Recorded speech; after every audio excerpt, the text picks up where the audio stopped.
சாம்பார் செய்யலாமா? நீங்கள் நிறைய சாம்பார் ரெசிபீஸ் பார்த்துருப்பீங்க, ட்ரை பண்ணியிருப்பீங்க. இதையும் ஒரு வாட்டி ட்ரை பண்ணி பாருங்கள், கண்டிப்பாக பிடிக்கும். வீடியோவை ஃபுல்லாக பாருங்கள், உங்களுக்கு லாஸ்ட்டில் ஒரு டிப் இருக்குது.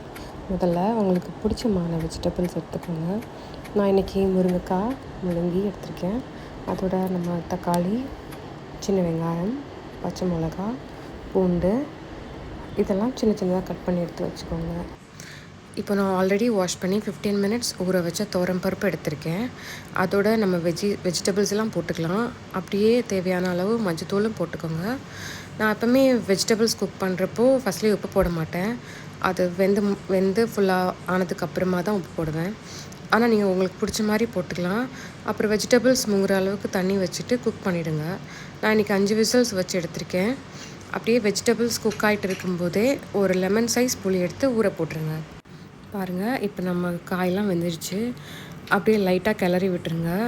இங்கே தாங்க நம்ம டிப்ஸ் வருது. இந்த கரைச்சி வச்சுருக்கிற புளியோட சாம்பார் தூள், அப்புறம் கட் பண்ண கொத்தமல்லி இலை போட்டு நல்லா மிக்ஸ் பண்ணிவிடுங்க. நார்மலாக நம்ம சாம்பார் தூள் அப்படியே போட்டோம்னா கட்டி கட்டியாக கிடைக்கும், மிக்ஸ் ஆகாது, டேஸ்ட்டும் ஒட்டாது. இந்த மாதிரி பண்ணி பாருங்கள், இனிமேல் இதை தான் ஃபாலோ பண்ணுவீங்க. நீங்கள் ஆல்ரெடி இந்த மெத்தடை தான் ஃபாலோ பண்ணுறீங்கன்னா ஒரு ஹைஃபை போட்டுருங்க, இல்லைன்னா இதை ட்ரை பண்ணி பாருங்கள். பை த வே, இது எங்கள் அம்மாவோட ரெசிபி, திருடி போட்டிருக்கேங்க. இப்போ நம்ம மிக்ஸ் பண்ண மசாலாவை வெஜிடபிள்ஸோடு கலந்துக்கலாம். ஒரு 5 மினிட்ஸ் கொதிக்க விட்டுருங்க. இப்போவே உங்களுக்கு தெரிஞ்சிருக்கும் டிஃப்ரென்ஸ், செம வாசனையாக இருக்குங்க. அப்புறம் தேவையான அளவு சால்ட் போட்டுக்கோங்க, நல்லா மிக்ஸ் பண்ணிவிடுங்க. இந்த அளவுக்கு கொதிச்சதும் ஸ்டவ்வை நம்ம ஆஃப் பண்ணிடலாம். இப்போ நம்ம சாம்பாருக்கு தாளிக்க போகிறோம். தாளிக்கிறது யார் கண்டுபிடிச்சாங்கன்னு தெரிலங்க. பட் இதை மட்டும் இல்லை, நிறைய ரெசிபிஸ் டேஸ்ட் மிஸ் ஆகிருக்கும்.